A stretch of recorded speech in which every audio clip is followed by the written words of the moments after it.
psaumes sont des chants, sont des prières. C'est un livre, le livre de 150 psaumes de chants d'Israël, du peuple. Des chants, des prières, des cris du cœur pour chaque situation, chaque circonstance, chaque épreuve, chaque défi et saison de nos vies. C'est pour ça qu'on appelle la série Psaumes de vie. À travers tout ce que nous traversons, Dieu veut écrire un psaume en nous et par nous. On a tellement à apprendre des psaumes. Il y a 150 psaumes et 73 de ces psaumes ont été écrits par David.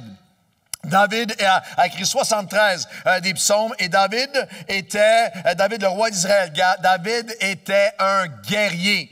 C'est David le combattant. David était le guerrier le plus... il a écrit tous les chants, a conduit le peuple dans la louange, mais c'était un homme. C'était le guerrier le plus coriace, le plus féroce, le plus courageux, le plus... avec des exploits les plus extraordinaires guerriers. Et pardonnez-moi, mesdames, c'est un peu dégoûtant, mais la Bible dit que dans plusieurs moments de guerre, David était un guerrier.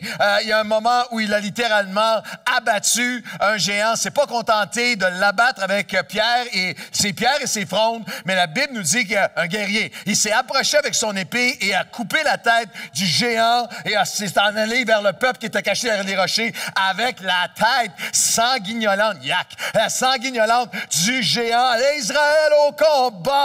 Et le peuple s'est réveillé. Et David était tellement un guerrier, il n'a pas juste coupé la tête du géant. La Bible dit qu'il a mis la tête dans sa tente. Il l'a gardé en souvenir d'une bonne journée au bureau, une journée occupée. Au bureau, la tête du géant. David était un homme. David était en québécois, un tough, un guerrier. Et pourtant, c'était aussi l'adorateur d'Israël. La Bible nous le montre dans la louange, nous dit qu'il y a un moment où il a dansé devant Dieu, il a chanté devant Dieu, il a écrit ses poèmes extraordinaires devant Dieu, dissipant, on commence la série des psaumes, en dissipant ainsi une fausse notion parfois véhiculée que dans les églises, peut-être quelque chose souterrain un peu, pas dit ouvertement, mais sous-entendu que la louange, les chants, la louange chantée, c'est une affaire de filles. C'est une affaire de femmes. Que nous, on est des gars. Nous, on est des hommes. Moi, je joue dans une ligue de hockey. Moi, je suis un gars. Moi, les affaires de chantage, là, c'est les autres qui font ça. J'aimerais dire un instant, David était un guerrier des guerriers. Et à travers les hommes chantent depuis toujours. Avez-vous regardé l'Euro?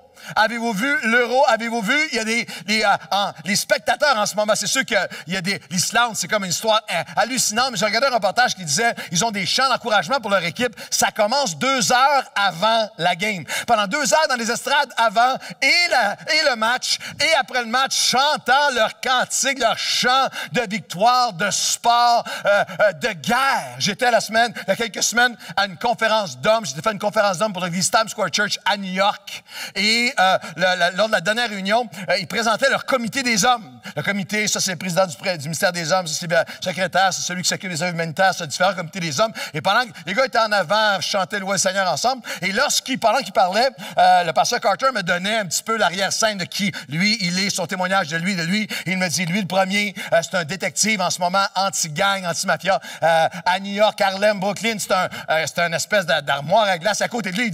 Il me dit, il y a juste Dieu qui peut réunir des gens comme ça, parce que lui, c'est un policier, détective, mais il dit, l'autre à côté, il a fait 15 ans de prison parce que c'est un mafieux, c'est un casseur de bras, un collecteur pour la mafia qui a été trouvé coupable, mais en prison a donné sa vie au Seigneur. Et là, vous avez le policier et l'ancien gars de mafia qui sont ensemble, qui chantent et qui louent ensemble. Il y avait un autre gars à côté qui était un soldat, on les appelle les Navy Seals.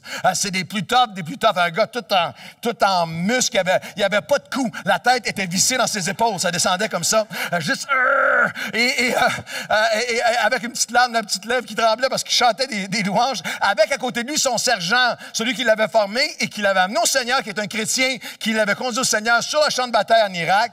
Et là, ils sont venus ensemble, ils habitent New York, et il a donné un témoignage. Il a dit, c'est tellement beau que je peux chanter avec mon sergent. Puis là, il dit à la blague, puis il y avait beaucoup de gars qui étaient là, qui ont fait le service militaire, ce qui n'est pas nécessairement le cas ici, au Québec. Puis il a dit, vous savez, moi, il dit, le sergent, la première fois qu'il m'a conduit dans des chansons, c'était pas tout à fait des chansons, puis tous les gars sont partis à rire. Fait qu'après, j'ai dit, qu'est-ce que tu voulais dire quand tu as dit ça? Ben, il dit, lorsqu'on court, lorsqu'on s'entraîne, lorsqu'on fait bootcamp, lorsqu'on est au bout, on est épuisé, on chante des chansons. Puis le sergent fait, oh, c'est des chansons à répondre. Puis le sergent fait, oh, autres. Puis là, les gars répondent. Je dis, ben oui, mais chante-moi en une. Il dit, ben non, pasteur, c'est vulgaire, c'est sanguinaire, c'est vulgaire. Et je ne pourrais jamais chanter ça dans une église. Il dit, maintenant, je chante avec mon sergent, puis on chante au Seigneur. J'aimerais dire, y a-tu des hommes, j'aimerais poser la question, est-ce qu'il y a des hommes ici à Nouvelle Vie qui disent, je suis un homme, mais je n'ai pas honte de dire, le Seigneur a fait quelque chose dans ma vie, il est mon Seigneur, il est mon Dieu, ma vie ne sera pas la même sans lui, c'est lui qui a fait de moi l'homme que je suis, j'ai pas honte de dire, Seigneur,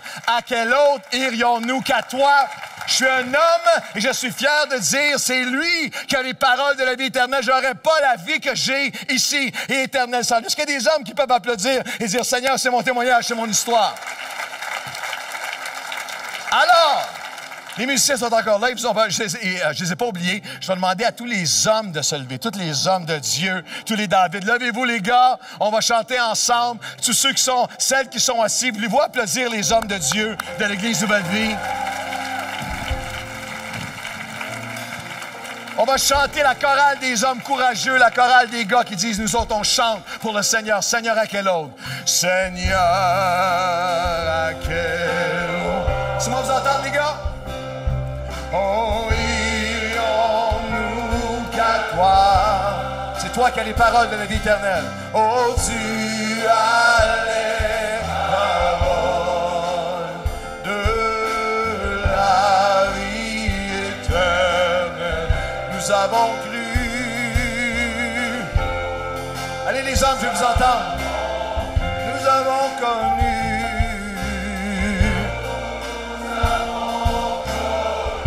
Tu es le Christ. Oh, que tu es le Christ, le Fils du Dieu.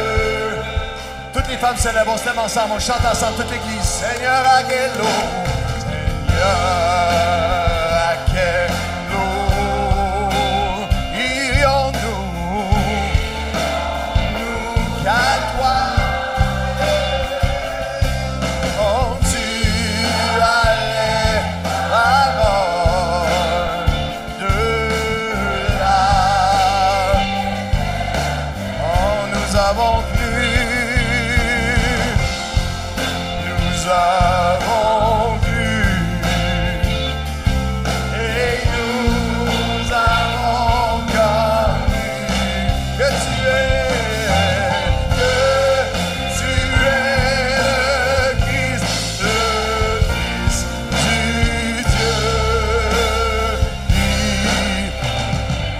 On peut ovationner celui qui a les paroles de la vie éternelle. Comment, Nouvelle Vie?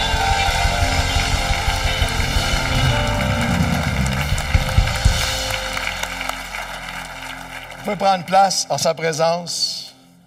Nous allons découvrir, dévorer ensemble, apprendre des psaumes. Des psaumes qui sont écrits à différents moments. Une des choses qu'on va découvrir qui est tellement puissant, c'est le contexte dans lequel les psaumes ont été écrits, à quel endroit les psaumes ont été écrits. Et ils prennent souvent leur plein sens lorsqu'on comprend où la personne était, ce qu'elle vivait. Lorsqu'elle a écrit des psaumes, lorsqu'on regarde aux 150 psaumes, il y avait des psaumes écrits dans la joie en montant au temple. Il y avait des psaumes qui étaient chantés littéralement en congrégation alors qu'on montait vers la maison de Dieu. Il y avait des psaumes aussi de prière, des psaumes écrits dans le désert lorsqu'on traverse nos déserts. Des psaumes de victoire, de prière, de louange, mais aussi des psaumes de questionnement.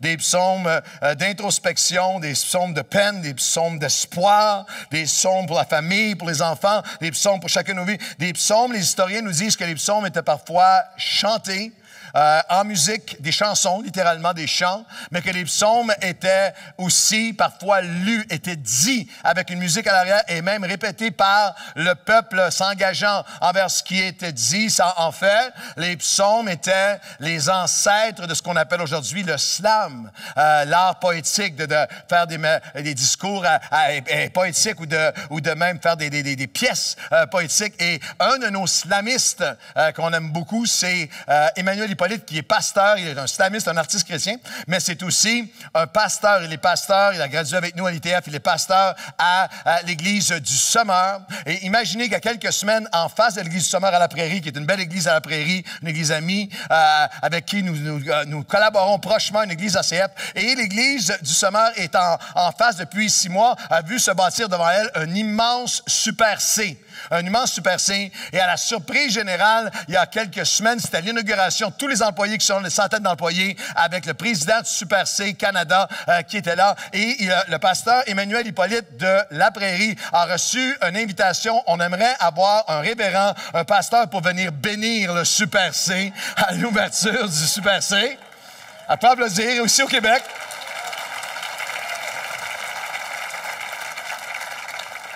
Et Emmanuel, qui est un audacieux, a dit, ça me ferait plaisir d'aller bénir, mais est-ce que je peux écrire un slam? Et ils ont dit oui, ça ne savait même pas c'était quoi. Alors, il est venu, il a fait un speech incroyable, il a fait un slam, il a été ovationné par les gens qui étaient là. Et on va juste regarder, c'est sûr, si vous allez, Emmanuel Hippolyte, vous allez voir, ça dure 2 minutes et quelques, mais on en a à peu près 10 secondes. Juste la fin de son slam, tous les employés sont là, il a parlé de l'Évangile, parlé du plan de Dieu, tout ça dans son slam, avec le président qui est là, et tout le monde. On regarde Emmanuel Hippolyte avec un psaume, avec un slam à l'inauguration du Super C à La Prairie en 2016. On regarde ça ensemble. Que les souvenirs et les sourires fassent partie de vos étagères, que le bonheur soit votre plat principal et que vous nous aidiez à redécouvrir que bien manger n'a jamais fait de mal. Que le grand Créateur vous accorde sa prospérité et qu'il vous accorde sans compromis un succès illimité. Que Dieu vous bénisse.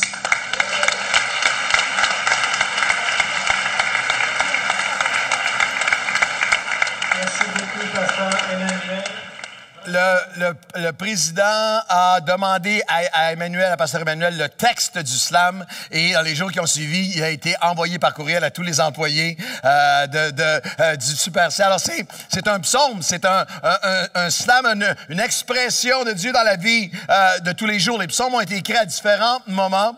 Les psaumes sont des expressions universelles, mais profondément actuelles, écrite sur une période de 1000 ans, près de 900 à 1000 ans, de génération en génération. Alors, toutes les expériences possibles de père en fils que le peuple a pu traverser avec un psaume.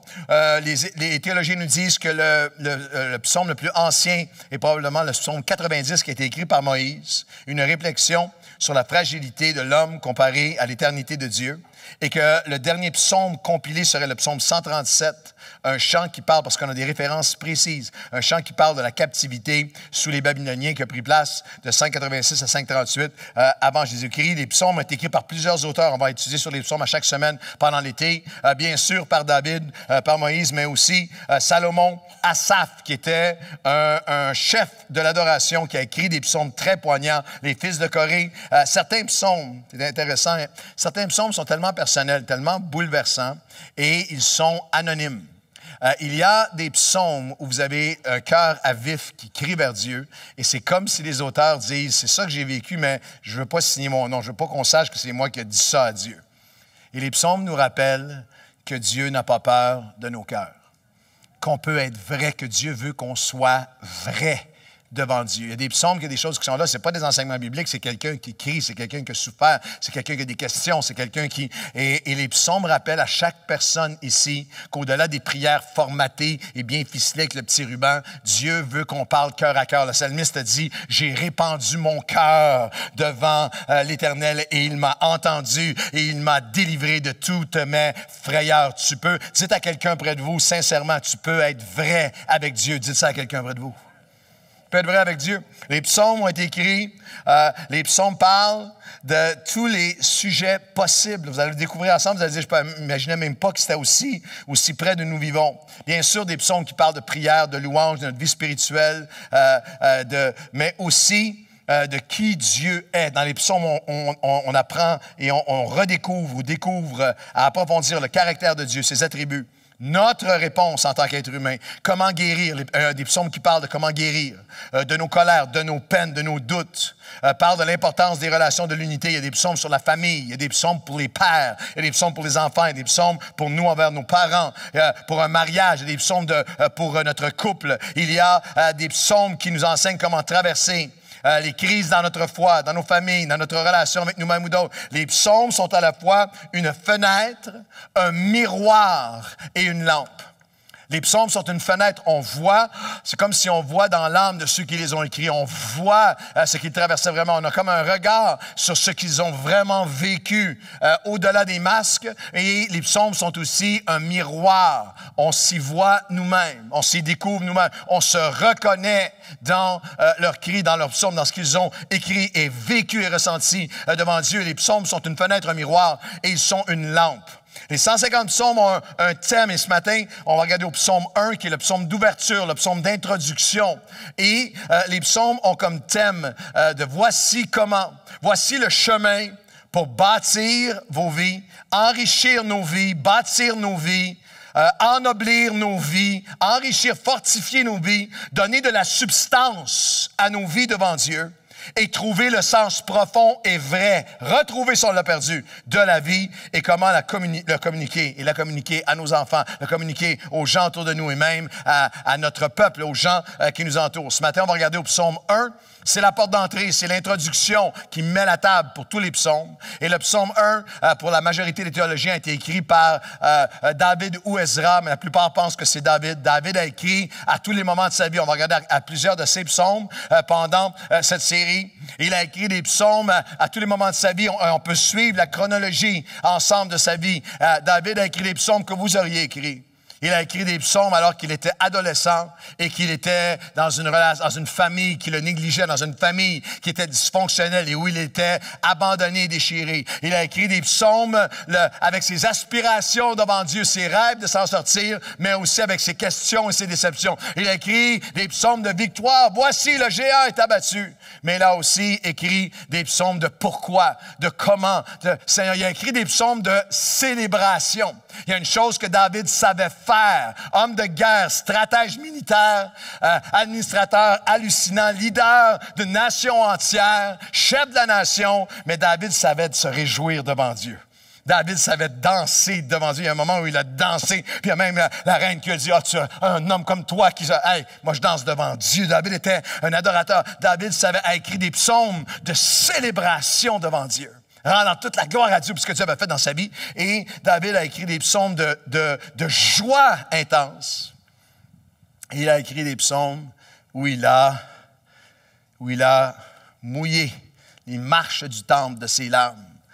Alors qu'avec repentance, il venait répandre son âme devant Dieu après avoir saboté sa vie, après avoir commis des choses atroces. Psaume 51, « Crée en moi un cœur pur.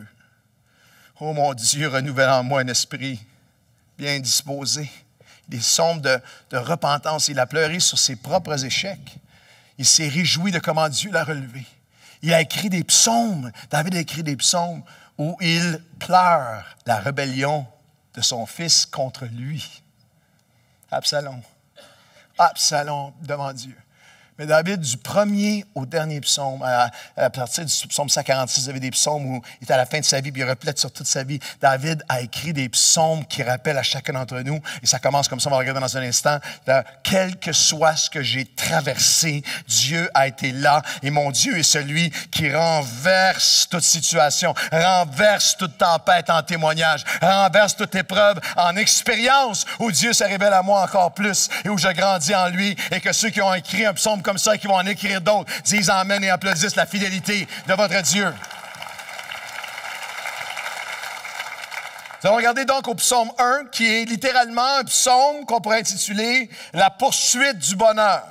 Il commence ainsi, vous avez peut-être j'ai entendu parler du film The Pursuit of Happiness, la poursuite du bonheur, c'est le psaume 1, c'est la porte d'entrée sur le manuel de vie de Dieu.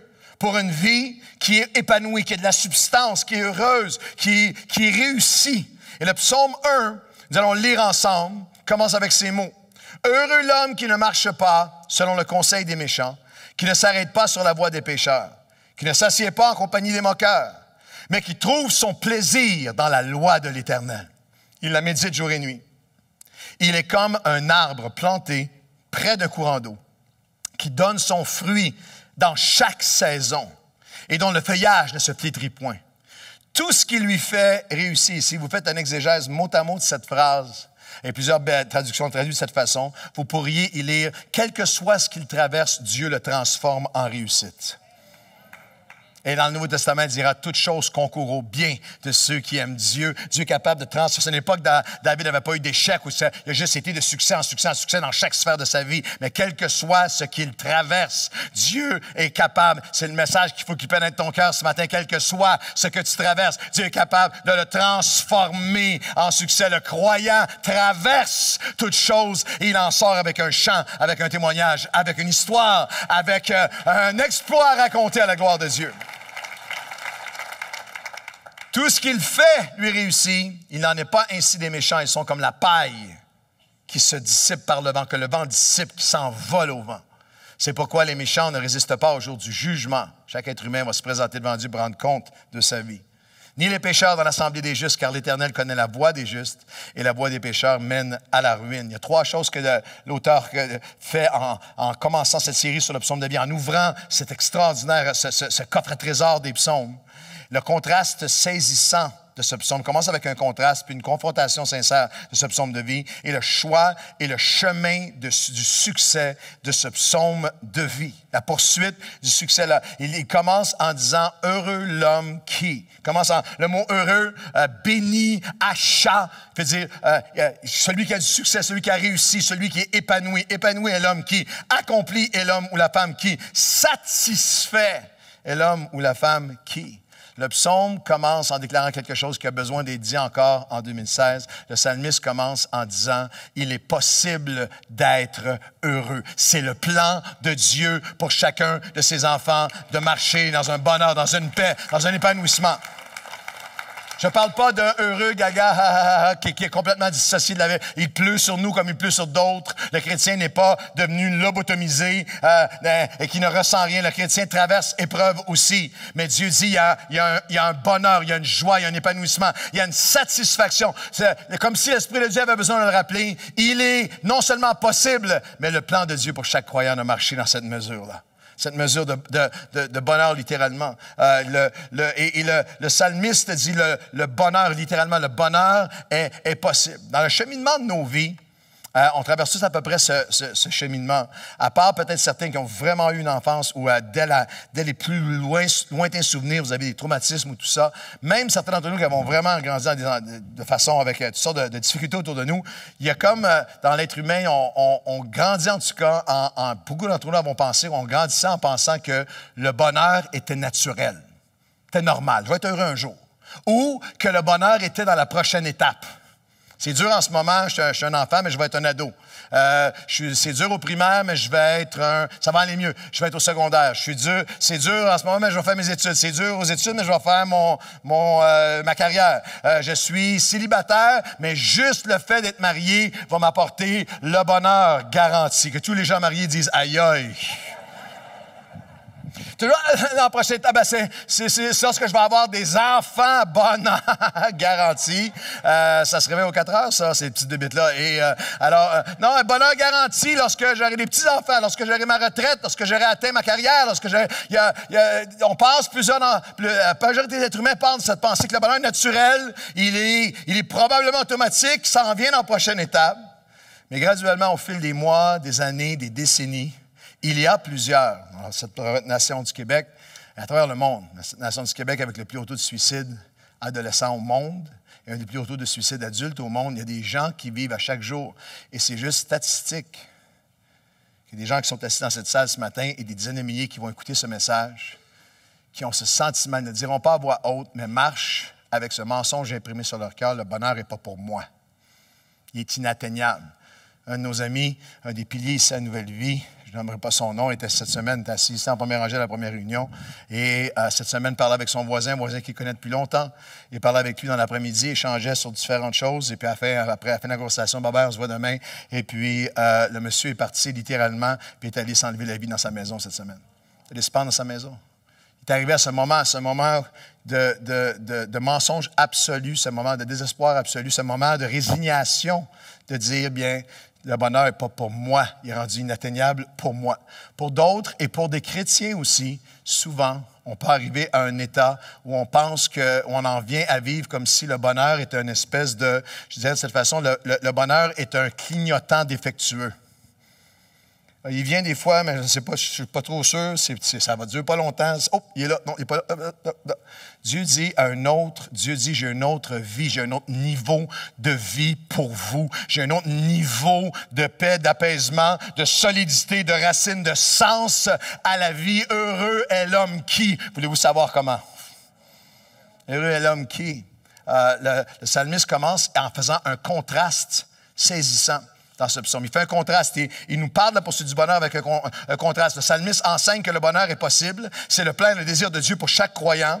Mais il nous enseigne où tu ne dois pas le chercher seulement. Si tu le cherches seulement là-dedans, tu ne le trouveras pas. Tu ne vivras pas. Il ne sera pas vrai. Il va être éphémère. Il va glisser entre les doigts. Il va être le sable entre tes doigts.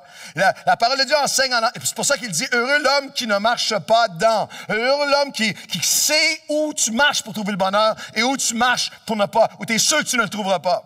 La Bible entière enseigne que le bonheur ne se trouve pas dans les choses matérielles ou extérieures seulement.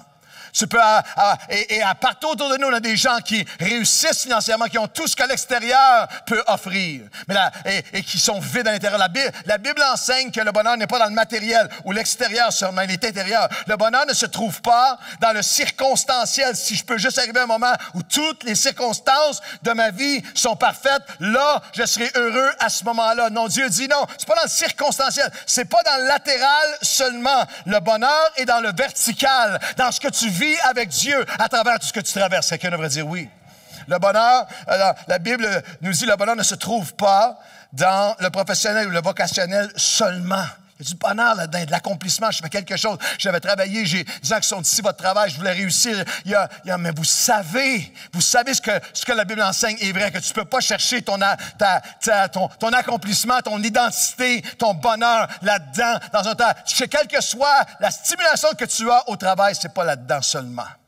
Le bonheur n'est pas seulement dans les relations. Si tu dis, il faut que mes relations soient parfaites avec mon mari, avec ma femme, avec mes enfants, relations avec les gens autour de moi, le bonheur n'est pas dans le sensuel seulement, dans l'accomplissement, mon plaisir seulement. Je peux avoir plus de plaisir, je peux avoir plus de... Non, nous sommes entourés de gens qui ont tous les moyens pour avoir tous les assouvissements de leur plaisir possible, le fun possible, le entertainment possible, l'étourdissement possible, et qui sont morts en dedans.